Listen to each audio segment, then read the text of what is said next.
దేవుని ఘనమైన నామమునకు స్తోత్రములు. ఈ వాక్యాంశాన్ని వింటున్న మీ అందరికీ మన ప్రభువును ప్రియరక్షకుడైన యేసుక్రీస్తు నామములో మా హృదయపూర్వక వందనములు. ఈరోజు వాక్య ధ్యానము యెషయా గ్రంథము 32వ అధ్యాయము 8వ వచనాన్ని ధ్యానిద్దాం.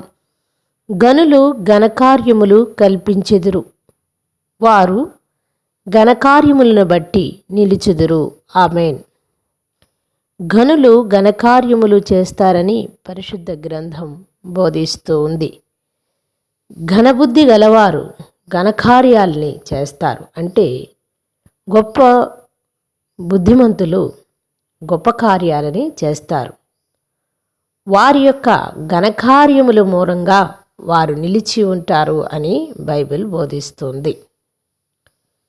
మూర్ఖులు ఏ విధంగా అయితే మూర్ఖ స్వభావముతో ఉంటారో, మంచివారు మంచి స్వభావముతో మంచి బుద్ధితో ఇతరులకి మేలుకరంగా ఉపయోగకరంగా ఉంటారు.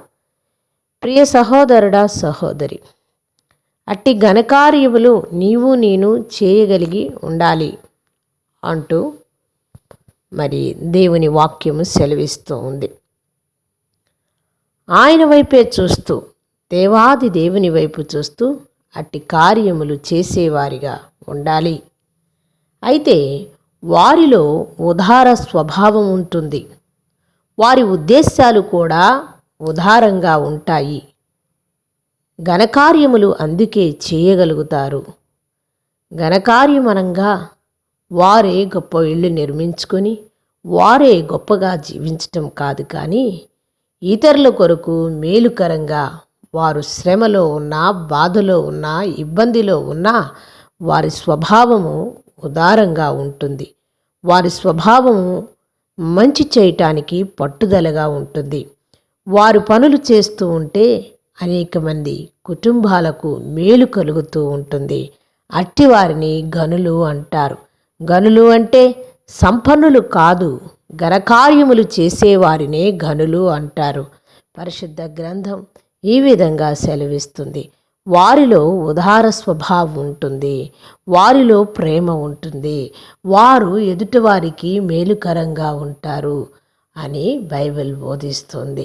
ప్రియ సహోదరుడా సహోదరి, ఈరోజు నీవు ఘనకార్యములు చేసేవాడిగా, ఘనకార్యములు చేసేదానిగా ఉండాలని కోరుకుంటే తప్పక దేవాది దేవుడు నీ ద్వారా ఘనకార్యములు చేసి నిన్ను అనేక మంది మధ్య ఘనముగా నిలబెడతాడు.